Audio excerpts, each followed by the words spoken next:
Hello everyone. So we are gonna learn today present continuous tense. हम लोग simple present पढ़ चुके हैं, अब प्रेजेंट कंटिन्यूअस पढ़ने वाले हैं. सो आर यू रेडी? चलिए हम लोग स्टार्ट करते हैं. टाइटल हमारा है प्रेजेंट कंटिन्यूअस. पहला टाइटल हो गया प्रेजेंट कंटिन्यूअस टेंस. इसको हम लोग पढ़ेंगे और हम लोग सिंपल प्रेजेंट के कंप्लीट कर चुके हैं. हमारा आज टाइटल हो गया present continuous tense. Present continuous tense क्या होता है? हमारा ये नाम किसी भी चीज के नाम से ही पता चल जाता है कि क्या काम होने वाला है. आप इसको अगर ठीक से देखें तो टाइम हमारा क्या दिखा रहा है? प्रेजेंट दिखा रहा है. प्रेजेंट सोच टाइम, ये हमारा टाइम हो गया. और एक्शन हमारा कौन सा हो जाएगा? एक्शन हमारा कंटिन्यूअस हो गया. यानी कि प्रेजेंट टेंस में कुछ ऐसा होगा कि प्रेजेंट में कोई काम चल रहा होगा तो उसे क्या बोलेंगे? Present continuous tense. The action which is going on in present, ऐसा एक्शन जो वर्तमान में क्या हो? जारी हो. क्या कहलाएगा? प्रेजेंट कंटिन्यूअस टेंस का. The action which is going on in present, ऐसा एक्शन जो वर्तमान समय में क्या हो? चल रहा हो, उसे कौन सा कहेंगे? एक्शन प्रेजेंट कंटिन्यूअस कहेंगे. ऐसा कार्य, ऐसा एक्शन जो वर्तमान में जारी हो तो उसे प्रेजेंट कंटिन्यूअस कहते हैं. तो उसे हम लोग क्या कहते हैं? Present continuous. Got it? उसे हम लोग प्रेजेंट कंटिन्यूअस टेंस कहते हैं.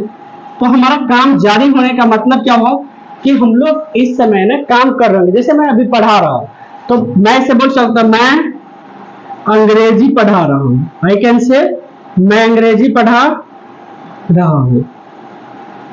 मैं इसे ऐसे बोल सकता हूं कि मैं अंग्रेजी पढ़ा रहा हूं. और या मैं बोल सकता आप लोग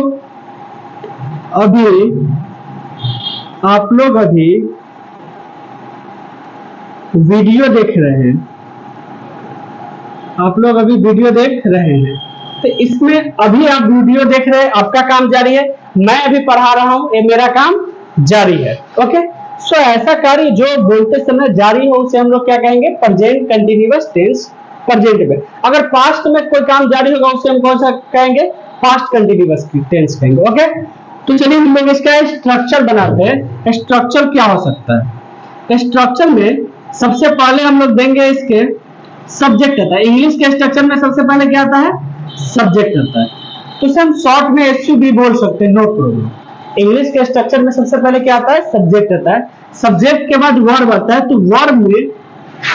वर्ब लगा उसमें कि हमारे 4-5 फॉर्म होता है वर्ब के. V1, V2, V3, V4 और V5. इस पांचों फॉर्म में इस कंटिन्यूअस में कौन सा यूज होने वाला है? तो आप कीप इन माइंड कि आप जब भी कंटिन्यूअस बनाएंगे या तो प्रेजेंट कंटिन्यूअस हो या पास्ट कंटिन्यूअस हो या फ्यूचर कंटिन्यूअस हो, वर्ब का फोर्थ फॉर्म यूज करेंगे. सबसे पहला क्या होना चाहिए? कंटिन्यूअस का एक पहचान होता है कि वर्ब का चौथा form. Without having fourth form of verb it can't be continuous action. So दिमाग में बैठा लो आपकी फोर्थ फॉर्म है तो कंटिन्यूअस है. उसके पहले हम लोग लगाएंगे ए. तो हमारा मेन वर्ब हो गया और ये मेन वर्ब का काम होता है एक्शन को दिखाना. अब हमारा हेल्पिंग वर्ब कौन सा चाहिए? क्योंकि एक एक्शन को दिखा रहा है. हमारा टाइम दिखाना है क्योंकि मैंने पढ़ाया था tense equal to time plus action. Tense equal to time plus action मैंने बताया. तो हमारा टाइम हो गया, एक्शन हो गया. तो यहाँ पर एक्शन तो पता चल रहा है लेकिन टाइम कौन सा वर्ब है जो टाइम दिखाएगा? तो टाइम दिखाने के लिए हमारा वर्ब होता है एज, एम और आर. अब एज, एम, आर. उसके बाद क्या लगाएंगे? ये हमारा टाइम दिखा रहा है. यही हमारा क्या दिखा रहा है? एज, एम, आर को देखकर ही हम मान लेते हैं कि प्रेजेंट में. और हमारा कंटिन्यूअस बनाने के लिए फोर्थ फॉर्म आ गया. फिर ऑब्जेक्ट आता है. ऑब्जेक्ट का मतलब ऑब्जेक्ट और कंप्लीमेंट आता है. कंप्लीमेंट होता है जो सेंटेंस में एक्स्ट्रा इंफॉर्मेशन देता है. तो हमारा क्लियर हो गया subject plus is, am, are, fourth form of verb, object और कंप्लीमेंट. इसे हम लोग बोलते हैं पॉजिटिव सेंटेंस. इसे कौन सा सेंटेंस बोलते हैं? Positive sentence. इसी को हम लोग दूसरा नाम बोलते हैं अफर्मेटिव सेंटेंस। पहला है पॉजिटिव सेंटेंस और दूसरा इसका नाम देते हैं हम लोग अफर्मेटिव सेंटेंस। ओके, तो हमारा टेंस में अब बात है कि जैसा सब्जेक्ट होगा वैसा वर्ब होता है। सब्जेक्ट इक्वल टू हमारा वर्ब होना चाहिए, जैसा सब्जेक्ट वैसा वर्ब होना चाहिए।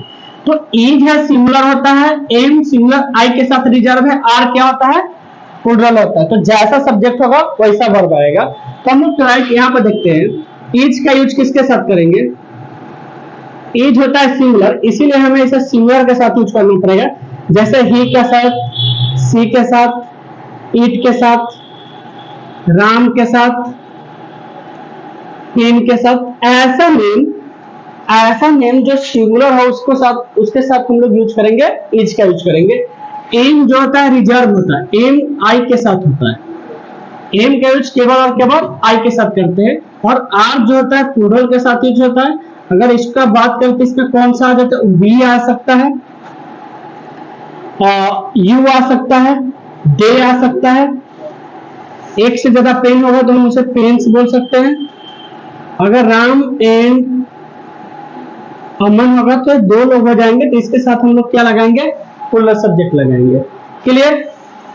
उसके साथ हम लोग कौन सा सब्जेक्ट लगाएंगे, प्लूरल आर लगाएंगे। बैठ जाओ बैठ जाओ, आर लगाएंगे इसके साथ, तो हमारा आर आता है। अब बात है यू होता है सिंगुलर भी हो सकता है या प्लूरल भी हो सकता है। यू जो हो सकता है हमारा सिंगुलर भी हो सकता है और प्लूरल भी हो सकता है। लेकिन यू कुछ भी हो, इसका एक नेचर है कि हमेशा वर्ब का प्लूरल फॉर्म लेता है। क्या लेता है, प्लूरल होता है। यानी कि यू के साथ हमेशा क्या कौन सा फॉर्म यूज करेंगे, आर यूज करेंगे। ओके, तो इसका एग्जांपल होगा मैं अंग्रेजी पढ़ा रहा हूं, तो मैं के साथ तो आई आने वाला है। I am teaching English, I am teaching English, मैं अंग्रेजी पढ़ा रहा हूं। आप लोग अभी वीडियो देख रहे हैं, you are watching a video now. अभी आप लोग क्या देख रहे हैं, वीडियो देख रहे हैं। आप बचपन से पढ़े हुए कि इसके अंत में है ना रहा है लगा होता है, रही लगा होता है। इस प्रकार के बातें हिंदी, ये हिंदी बोलने वाले के लिए है, जो रहा है रही है ऐसे लगाते हैं। अब बात है क्या सारे सेंटेंस में रहा रही लगा होगा, आपको इस पर ध्यान, it will help you but it will not help you 100%। आपको हिंदी बोलते हैं तो थोड़ा हेल्प होता है इससे कि रहा है रही है, लेकिन कई बार आप भाषा है, भाषा को दूसरे ढंग से भी आप बोल सकते हैं। अगर मैं यहां पर बोलूं कि वह बैठा है, वह बैठा है, इसका क्या होगा, वह बैठा है, तो इसका अभी एक्शन क्या है, बैठने कोई है जिसका बैठने की क्रिया क्या है, जारी है, इसलिए हम इसे बोल सकते हैं he is seating, he is seating. अब यहां पर तो कोई बैठा, यहां पर रहा नहीं, रहा नहीं। अगर मैं बोलूं एक सेंटेंस कि वह सोया है, वह सोया है, वह सो रहा है, और एक और बोलूं वह सोया हुआ है, वह सोया हुआ है, ये सारे के सारे ये दिखाता है, सारे सेंटेंस है। इसका मतलब ये हुआ कि कोई भी एक्शन है जो जारी है, वह सोया है, सोने की क्रिया जारी है, वह सो रहा है, स्लीपिंग जारी है, वह सोया हुआ है, स्लीपिंग जारी है। इसीलिए सारे का एक ही ट्रांसलेशन होगा, he is sleeping, he is sleeping. तो आपको राह रही हेल्प करेगा, बट आप सीधा दिमाग में लगाए कि कोई भी action, the action which is going on is in present is called present continuous tense. आप कोई भी काम जारी होगा तो उसके लिए आप क्या लगाएंगे, फोर्थ फॉर्म लगाएंगे। देख लेना है कि काम चल रहा है केवल, because when you will speak in English you will not think about रहा रही, इसलिए आपको हेल्प करने वाला है। सो आप एक पॉजिटिव सेंटेंस हमारा खत्म हो गया। अब हम लोग पढ़ने वाले हैं निगेटिव। तो आप तो एक हैव अ लुक, फिर मैं इसे निगेटिव की तरफ बढ़ूंगा।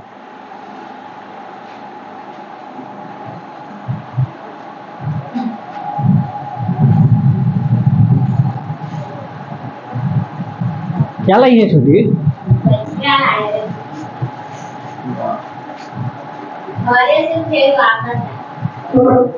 Very good.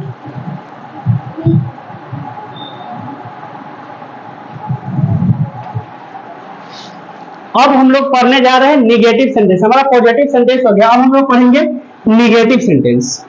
इसमें निगेटिव में क्या होता है, निगेटिव में हम लोग कुछ नहीं, हम लोग निगेटिव में केवल नोट लगा देंगे, हमारा वो निगेटिव सेंटेंस हो जाता है। ओके, सो निगेटिव सेंटेंस के लिए हम लोग क्या करेंगे, स्ट्रक्चर सब्जेक्ट लगाएंगे, सब्जेक्ट इज एम आर लगाएंगे, इसी के साथ हम लोग नोट फिक्स कर लेंगे, is am are plus not, fourth form of verb, object और कंप्लीमेंट। तो हमारा स्ट्रक्चर क्लियर हो गया। एज एम आर के साथ नोट फिक्स है, नोट फिक्स किसके साथ है, एज एम और आर के साथ फिक्स है। ओके, अगर एज प्लस नोट को हम कंट्रैक्ट करते हैं, दोनों को जोड़ते हैं, तो क्या हो जाता है, शॉर्ट फॉर्म एजेंट होता है। इसको क्या पढ़ते हैं, एजेंट। एम प्लस नोट को जोड़ेंगे तो क्या होगा, am is plus not isn't हुआ। अगर एम प्लस नोट के बाद हम करेंगे तो इसका क्या होगा, am plus not equal to amn't होगा। क्या amn't, no, it can't be amn't, it will be aren't, it's aren't. Okay, are plus not, are plus not, इसको कंट्रैक्शन में लगाएंगे तो इसका क्या होता है, अरंट होता है। इसका भी क्या हो जाता है, अरंट। कीप इन माइंड कि एज प्लस नोट को जब हम जोड़ते हैं तो एजेंट हो जाता है, एम प्लस नोट को जोड़ते हैं तो एमंट नहीं होता है, अरंट हो जाता है। और जब आर प्लस नोट को जोड़ते हैं तो ये भी क्या होता है, अरंट। इसको कंट्रैक्शन बोलते हैं, जब स्पीकिंग में बहुत ज्यादा हेल्प करता है। क्या इसका यूज हर जगह कर सकते हैं, इसका यूज राइटिंग में करते हैं, but it's not beneficial for the examination, it's very very beneficial for speaking English. अंग्रेजी बोलने के लिए बहुत ज्यादा हेल्पफुल है, लेकिन जब हम बात करते हैं ना किसी एग्जामिनेशन के लिए, तो हमें राइटिंग उतना ज्यादा हेल्प नहीं करेगा। कब, जब हम किसी फॉर्मल काम करेंगे, फॉर्मल लेटर हो, सॉरी फॉर्मल राइटिंग होता है, इनफॉर्मल राइटिंग होता है। फॉर्मल राइटिंग क्या होता है, फॉर्मल राइटिंग होता है जैसे हम किसी कॉलेज में भेजेंगे, किसी डीएम के पास भेजेंगे, किसी ऑफिशियल काम के लिए जब हम लिखेंगे तो फुल फॉर्म लिखेंगे, एज और नोट अलग अलग लिखेंगे, ऐसा नहीं कि एजेंट लिखेंगे। लेकिन जब हम अपने फ्रेंड्स, फैमिली, इन लोगों से बात करेंगे और लिखेंगे तो वहां पर हम लोग एजेंट, अरंट लगा सकते हैं, नो प्रॉब्लम। ओके, सो हम निगेटिव सेंटेंस बनाने वाले हैं। निगेटिव सेंटेंस में वह तुमसे बात नहीं कर रहा था, वह तुमसे बात नहीं कर रहा था, तो इसका होगा ही वाज, वह तुमसे बात नहीं कर रहा था, he was not talking to you, he was not talking to you. वह, हम लोग घर नहीं जा रहे थे, वी वर, सॉरी, वह तुमसे बात नहीं कर रहा है, so it's present, he is not talking to you. इसको हम लोग ऐसे भी बोल सकते हैं, he isn't talking to you, short में। We are not going home, we are not going home. अब यहां बात बना, we are not going home. क्या आपको लगता है we are not going to home होना चाहिए, क्या गोइंग टू होम होना चाहिए, ऐसा आपको लगता है? सो यहां पर गोइंग टू होम नहीं हो सकता है। क्यों नहीं हो सकता है? बिकॉज होम एडवर्ब है। होम क्या होता है? एडवर्ब भी होता है और नाउन भी होता है। जब नाउन का काम करेगा तो टू लेगा, लेकिन एडवर्ब का काम करेगा तो नहीं ले सकता है। यहाँ पर एडवर्ब का काम कर रहा है और एडवर्ब के पहले हम लोग प्रीपोजिशन का यूज नहीं करते, तो इसीलिए गोइंग टू होम नहीं होगा, गोइंग होम होगा। ओके, अगर ऐसे बोलो we are going to our homes होता तो यहां पर चल सकते हो।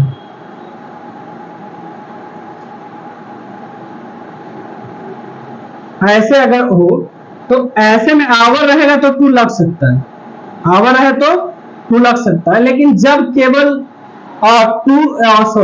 केवल होम रहे तो हम लोग नहीं लगा सकते। Got it? तो अगर होम हो तो लग सकता है, सॉरी केवल होम हो तो हम नहीं लगा सकते। Got it? तो इसका होगा we are not going home, हम लोग घर नहीं जा रहे हैं।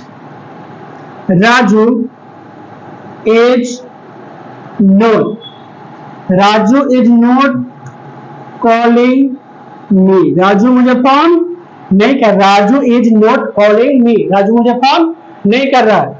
और last, I am not, I am not, I am not teaching Hindi, I am not teaching Hindi, मैं हिंदी नहीं पढ़ा रहा हूं। I am not teaching Hindi, मैं हिंदी नहीं पढ़ा रहा हूं। अब हमारा इंट्रोगेटिव सेंटेंस है, ये हमारा इंट्रोगेटिव होगा। इंट्रोगेटिव क्या होता है, इसमें हम लोग प्रश्न पूछते हैं, किसी से अगर हमें बात करना तो प्रश्न पूछना होता है, तो हम लोग इंट्रोगेटिव सेंटेंस का यूज करते हैं। इंट्रोगेटिव दो प्रकार का होता है, एक यस नो होता है, एक WH होता है। यस नो क्या होता है, यस नो का यूज मैं पहले ही बता चुका हूँ। यस नो को हम लोग कंफर्म करने के लिए यूज करते हैं। इसमें हम लोग हेल्पिंग वर्ब को बाहर कर देते हैं। इसमें हेल्पिंग वर्ब कौन है, इजेमार हेल्पिंग वर्ब हो गया, और ए फोर्थ फॉर्म ऑफ वर्ब क्या हो गया, हमारा मेन वर्ब है। तो हम लोग हेल्पिंग वर्ब को बाहर करेंगे, तो इज को बाहर कर देंगे, एम को बाहर कर देंगे, एज, एम और आर को हम लोग क्या कर लेंगे, बाहर कर लेंगे। फिर सब्जेक्ट लगाएंगे, fourth form of verb, object लगाएंगे, और लास्ट में साइन ऑफ इंट्रोगेशन लगाएंगे, साइन ऑफ इंट्रोगेशन। इसे वो इंट्रोगेटिव साइन भी बोलते हैं और साइन ऑफ इंट्रोगेशन भी बोलते हैं। इसका जब भी वर्ब बाहर हो, जब कभी भी हमारा वर्ब से सेंटेंस स्टार्ट हो, तो इसका हिंदी क्या से शुरू करेंगे, इसका हिंदी हम लोग क्या से शुरू करेंगे। इस क्या का मतलब व्हाट नहीं होगा, इस क्या का मतलब यही वर्ब होगा, ये वर्ब होता है, उसी को हम लगाएंगे। अगर मैं बोलूं ना कि क्या आप लोग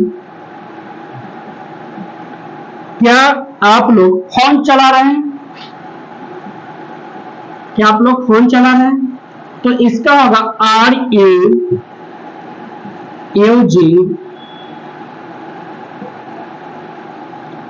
यू यूजिंग फोन्स, क्या आप लोग फोन चला रहे हैं। मैं बोल सकता am I living in Delhi, क्या मैं दिल्ली में रह रहा हूं, क्या मैं दिल्ली में रह रहा हूं। तो हमारा ये हो गया yes no question. Yes no question में हम लोग जब भी पढ़ते हैं तो वर्ब को बाहर कर देते हैं। एक WH वर्ड क्वेश्चन होता है। What is WH word question, WH word question में हम लोग क्या करते हैं, WH वर्ड मतलब what, how, where, when, such kinds of words. जैसे इंट्रोगेटिव जो वर्ड होता है ना, उसे हम लोग WH वर्ड बोलते हैं। इंट्रोगेटिव वर्ड को क्या बोलते हैं हम लोग, WH वर्ड बोलते हैं। जो भी इंट्रोगेटिव वर्ड होता है उसे हम लोग क्या बोलते हैं, WH वर्ड बोलते हैं। तो WH वर्ड जो होता है उसको हम पहले WH वर्ड लगाते हैं, और WH वर्ड के बाद हम लोग हेल्पिंग वर्ब को लगाते हैं। हेल्पिंग वर्ब में हमारा कौन आ जाएगा, एज, एम और आर आ जाएगा। फिर सब्जेक्ट लगाएंगे, और उसके बाद फोर्थ फॉर्म ऑफ वर्ब लगाएंगे और ऑब्जेक्ट लगाएंगे। और कंप्लीमेंट लगाना होगा तो कंप्लीमेंट लगाएंगे।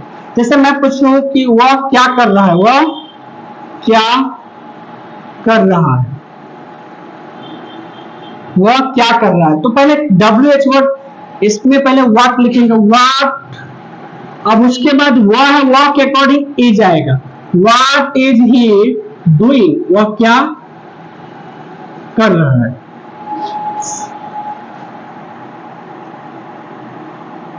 Where are you living currently? Currently, आजकल आप लोग कहाँ रह रहे हैं। Where are you living currently? आप लोग अभी कहाँ रह रहे हैं। या ऐसे बोल सकते हो, who is helping me, who is helping me at present। मुझे प्रेजेंट मतलब इस समय में कौन सहायता कर रहा है। सो इस प्रकार के हमारा इंट्रोगेटिव भी हो गया। अभी भी इसमें कुछ बाकी है, जो कुछ है 2 पॉइंट अभी बाकी में, उसको सॉल्व करूंगा। उससे पहले आप इसे देखें, और यू हैव 2 मिनट्स।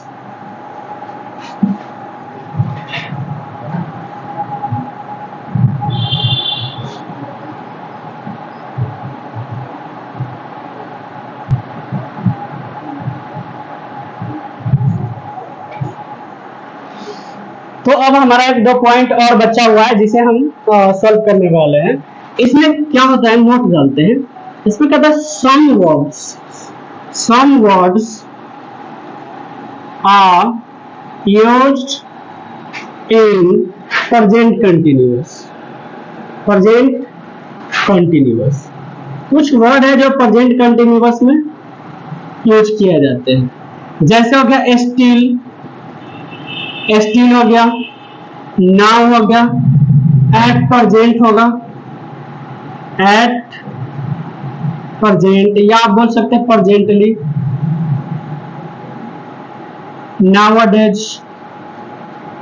नाउअडेज आजकल, उसके बाद करेंटली। इस प्रकार के वर्ड्स है जिसे हम लोग यूज करते हैं प्रेजेंट कंटिन्यूअस में। जैसे मैं बोलूं ना, I am still teaching English, I am still teaching English, मैं अभी भी अंग्रेजी पढ़ा रहा हूं, I am still teaching English. You are watching my video. Now आप लोग अभी ना मेरा वीडियो देख रहे हैं, मैं राइट? आप लोग अभी क्या देख रहे हैं, मेरे वीडियो को देख रहे हैं। फिर एक और पॉइंट बनता है सम वर्ड्स, अब क्या होता है कि कुछ वर्ब ऐसे होते हैं जिसे हम लोग नहीं यूज कर सकते। Some verbs are not used, some verbs are not used in present continuous।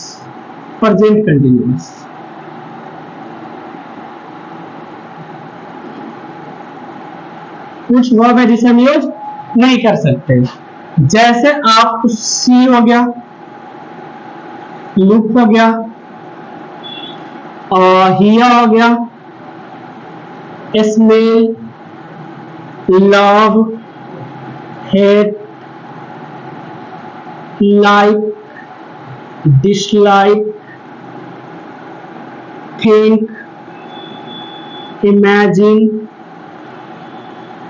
suppose, think, imagine, suppose, understand,